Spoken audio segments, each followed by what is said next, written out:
Hi everyone. Before we start, let me set a benchmark. Unlike many videos where you have to watch 20 minutes to get the answer, but on this channel we got straight to the point. So today I'm going to show you a real Amazon catalog case where everything looked perfectly fine. The listing was active, no suppression, no policy violation, no account health impact, nothing. But hidden inside the variation family was a problem that Amazon had already flagged once before. And here is a scary part. Amazon originally accepted the variation, then later decide it was not valid. If you sell on Amazon and manage variation, this video could save you from a future violation. So the story starts after the seller had already resolved an invalid variation grouping violation.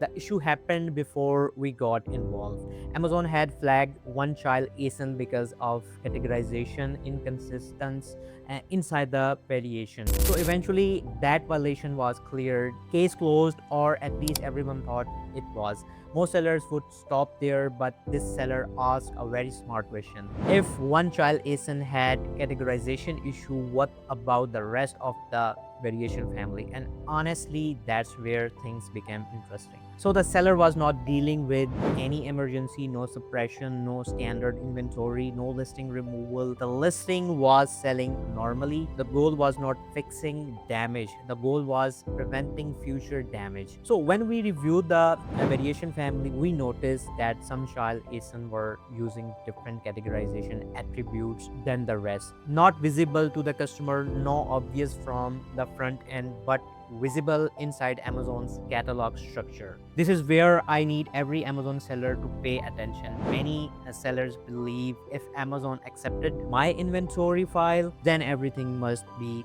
correct. This is wrong. Amazon has two different realities. Reality number one is upload validation, and reality number two is compliance validation. And they are not always the same. Let me explain. You can upload a variation, Amazon accept it.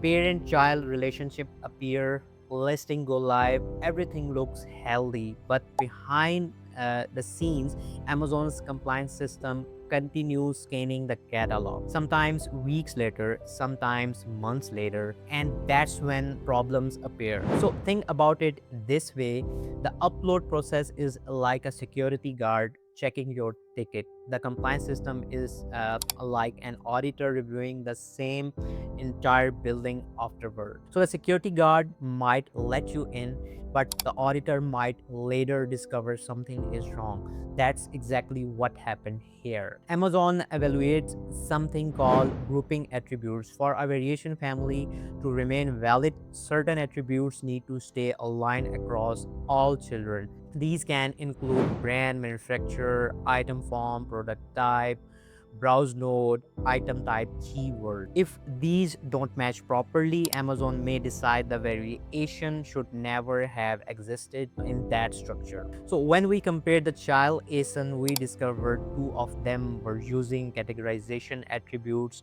that did not match the rest of the variation family, specifically the product type and the item type keyword. So now remember, the variation was still active. Customer could still buy, nothing looked broken. But structurally, these ASIN were exposed to the same risk that had already triggered a violation elsewhere in the family. Now, you might think just change the categorization.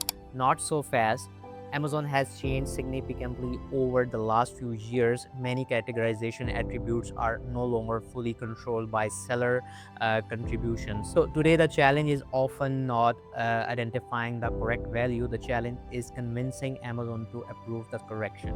And then we discover something even more interesting. The seller noticed another ASIN was not appearing in the variation family. Naturally, they assumed our correction word caused it, but honestly, most people would assume the same thing. But before taking any action, we checked the history, and guess what? The ASIN had never been part of the variation family.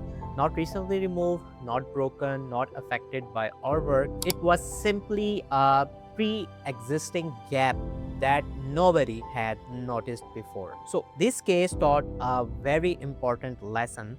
Sometimes solving one issue reveals another issue, and sometimes the second issue is more important than the first. The categorization correction was not what caused the discovery, it simply forced everyone to inspect the variation family more closely. So, what should you take away from this?